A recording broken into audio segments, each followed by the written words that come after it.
हमारे जैसे रह जाएगा, गरीब रह जाएगा। तो इसीलिए पढ़ना लिखना बहुत ज़रूरी होता था। और हमेशा गाँव में जो सरकारी नौकरी वाले होते थे उनकी बहुत इज़्ज़त होती थी। तो हम सब बच्चे अपने बचपन में जो सरकारी नौकरी वाले होते थे उनकी लाइफ़स्टाइल को देखकर, उनके जीने, उनके तौर तरीकों को देखकर और उनके घर, गाड़ी, पैसा, बंगलों को देखकर हम बहुत प्रभावित होते थे। तो हम भी यही चाहते थे कि इनके जैसे हम भी सरकारी नौकरी लग जाए और फिर मौज ही मौज है। क्योंकि हमारे गाँव में ऐसा होता था कि भई पैसे वाले मुझसे बहुत खुश होती थी। तो जैसे मैं कक्षा 10 में आया कक्षा 10 में आया तो मैं भी पढ़ने में एवरेज स्टूडेंट था। और कक्षा 10 में आने के बाद मेरे 11वीं क्लास में मुझे बायो लेना था, मतलब एग्रीकल्चर वगैरह ऐसे दूसरा सब्जेक्ट लेना था जो हमारे गाँव में नहीं था। हमारे गाँव से 6-7 किलोमीटर एक छोटा-सा शहर है, तो उधर बायो थी, एग्रीकल्चर थी और कॉमर्स थी, तो मैं भी वो लेना चाहता था। लेकिन मैं वो नहीं ले पाया क्योंकि मेरे कक्षा 10 में कम परसेंटेज बने थे। मेरे 59.50% मिले थे, तो इससे मेरे घर वाले बहुत नाराज़ हुए थे, मेरे पर बहुत गुस्सा किए थे। तो मैंने कहा कि मैं बायो लेना चाहता हूँ, तो मेरे पिताजी ने मुझे मना कर दिया कि पढ़ना हो तो ये सामने स्कूल है इसमें पढ़ ले, अगर यहाँ नहीं पढ़ना है तेरे को तो पढ़ाई को छोड़ दे और मेरे साथ काम कर चल। तो मैंने खूब जोरी की, खूब पढ़ने की कोशिश की, मतलब बाहर जाने की, बायो लेने की या एग्रीकल्चर लेने की, तो मेरी दाल नहीं गली। फिर मैं जैसे-तैसे आर्ट लिया, अपने गाँव में आर्ट का स्कूल था, तो आर्ट ले लिया कक्षा 11 में और मैं फिर से पढ़ाई शुरू की, कक्षा 11 पास की और कक्षा 12 पास की और 12वीं में भी अच्छे परसेंटेज बन गए। फिर मैंने कॉलेज में एडमिशन लिया, तो कॉलेज में मैं फॉर्म भरा और एडमिशन लिया, तो मैं रेगुलर छात्र था कॉलेज का, मतलब रेगुलर एडमिशन लिया मैंने। और पहले दिन जब मैं कॉलेज गया तो इतने बच्चे नहीं आए थे, क्लास में कोई नहीं आया था। 7-8 दिन ऐसे ही चला, तो फिर मैंने लगा कि यहाँ तो कुछ होने वाला नहीं है, पढ़ाई-लिखाई नहीं होने वाली है, तो फिर मैंने कॉलेज जाना बिल्कुल बंद कर दिया। रेगुलर एडमिशन था मेरा, लेकिन मैंने बंद कर दिया। इसकी जगह पर मैंने लाइब्रेरी जॉइन कर दी और जितनी भी सरकारी भर्तियाँ निकलती थी, उन सब में मैं फॉर्म भरना स्टार्ट कर दिया और लाइब्रेरी में पढ़ना तगड़ा 12-13 घंटा अपना पढ़ना शुरू कर दिया। सरकारी नौकरी की जमकर तैयारी की और first year, second year, third year या फाइनल ईयर तक मैंने खूब कोशिश की और सरकारी नौकरी की ज़बरदस्त तैयारी की।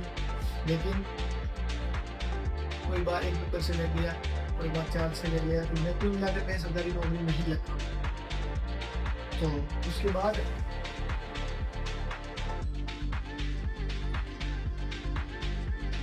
नहीं लगा। जब मैं 11वीं में आर्ट लेना, मतलब बायो लेना चाहता था, तो उसमें अगर मेरे को कोई गाइडेंस करने वाला होता, इसके साथ ये कर, इसके साथ ये कर, जिससे भविष्य में अभी के टाइम में मेरे को पैसे मिलना स्टार्ट हो गए थे, तो आज कितना अच्छा होता। आज मैं इस जगह नहीं होता, कहीं और होता। और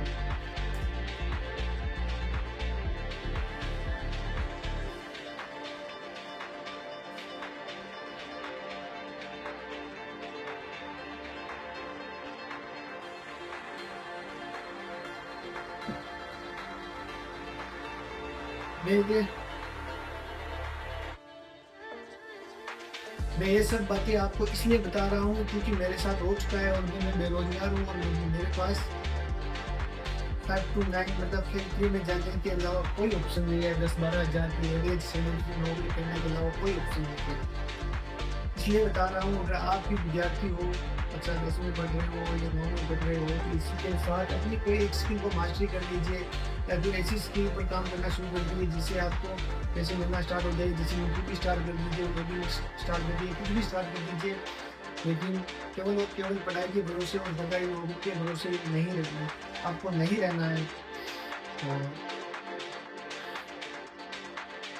मैं ये गाँव के लोगों की आज भी मानसिकता ये है कि पढ़ाई-लिखाई करो और सरकारी नौकरी लगो और इसके अलावा कोई ऑप्शन नहीं है।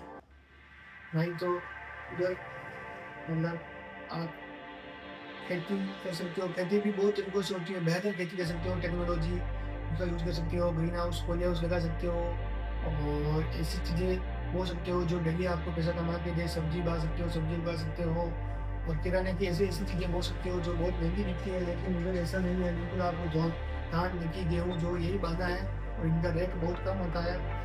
तो शहरों में ऐसा नहीं है आज भी। शहरों में सारे परिवार, सारी फैमिली वाले एक ही सोच में, मानसिकता में बहुत फ़र्क है। गाँव की और शहर की मानसिकता में बहुत फ़र्क है। शहरों में लोग पढ़ाई के साथ-साथ अपने बच्चे को वो बहुत सारे ऐसे कोर्स करवाते हैं जिनको उन्हें पैसा मिल जाए, उनको पैसा मिलना स्टार्ट हो जाता है या इसके अलावा वो ऐसी स्किल सीख लेते हैं जैसे कोई भी ऐसी स्किल सीख लेते हैं, मार्केटिंग हो गया, कुछ भी ऐसी स्किल सीख लेंगे जो उनको अगर नौकरी ना भी लगे तो भी वो उनको पैसा आना उनको चालू हो जाता है। तो वो शहरों में टेक्निकल निकलने में भी बहुत सारे लोगों को आगे बढ़ाया है। मतलब अपने घर वाले खेल में अगर बच्चा क्रिकेट खेल रहा है, फुटबॉल खेल रहा है, बॉक्सिंग बास्केटबॉल खेल रहा है, हॉकी खेल रहा है, कुश्ती कर रहा है तो उसको उसमें सपोर्ट करते हैं।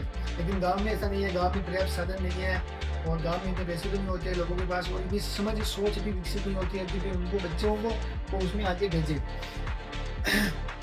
और गाँव में बहुत कम कॉलेज का भी अभाव होता है और मैं ये नहीं कह मैं ये नहीं कहता हूँ पढ़ाई-लिखाई बिल्कुल छोड़ दो। मैं ये ऐसा नहीं कहता क्योंकि पढ़ाई भी बहुत ज़्यादा ज़रूरी है और पढ़ाई खराब नहीं है। पढ़ाई भी के साथ-साथ अगर आपको मतलब आपको ऐसा काम करना है जिससे आपकी इनकम चालू हो जाए। बस मेरा कहने का मतलब ये है। क्या कि आपके आस-पास फैमिली में या आपको ऐसा कोई गाइड करने वाला है तो उसकी बात सुनिएगा और उसके जो भी आपको बताता है उसको इम्प्लीमेंट करिएगा और जैसा मेरे साथ हुआ वैसा आपके साथ ना हो। और मेरी ये है मेरी ये जो जर्नी मैंने आपको बताई है छोटे से वीडियो में बताई है लेकिन ये बहुत बड़ी जर्नी थी। मैंने आपको छोटी सी बात में बताई और इसमें लिखकर बताया। कहानी समझो या उनसे कुछ भी समझो आप। अगर आप आज भी मेरे जैसे ऐसे लाखों स्टूडेंट हैं, लाखों विद्यार्थी हैं जो मेरे जैसी उनकी कहानियाँ हैं। बहुत सारे हज़ारों लोग आपको यूट्यूब पे वीडियो मिल जाएँगे, बहुत सारी जगह आपके आस-पास पहुँचिएगा किसी के तो बता देंगे आपको। तो मेरी इस जर्नी में आप मेरा साथ देंगे और साथ का मतलब ऐसा है कि मैंने अपनी नई ज़िंदगी स्टार्ट कर दी है आज से। तो नई ज़िंदगी यहाँ स्टार्ट की है इस यूट्यूब चैनल पर। तो आप एक छोटा-सा काम कर सकते हैं, इस यूट्यूब चैनल को सब्सक्राइब कर सकते हैं और वीडियो को लाइक कर सकते हैं और अपने आस-पास के जो आपके दोस्त हैं उनके साथ ऐसा हो रहा है मतलब वो पढ़ रहे हैं उनको ये वीडियो बता सकते हैं नॉलेज के लिए कि भी वो भी अगर केवल पढ़ाई पर ध्यान नहीं दे रहा है तो इसके साथ-साथ एक दूसरा काम या दूसरी स्किल या पार्ट टाइम कुछ भी ऐसा सीख ले जिससे उसको भविष्य में पैसे मिलेंगे। तो इस वीडियो को यहीं ख़त्म करते हैं। अगर आपकी सरकारी नौकरी दुनिया में ये जी रहे हैं अभी तक तो उससे बाहर निकलिए, दुनिया को देखिए और कुछ हटकर कीजिए या कुछ भी कीजिए लेकिन सरकारी नौकरी के भरोसे मत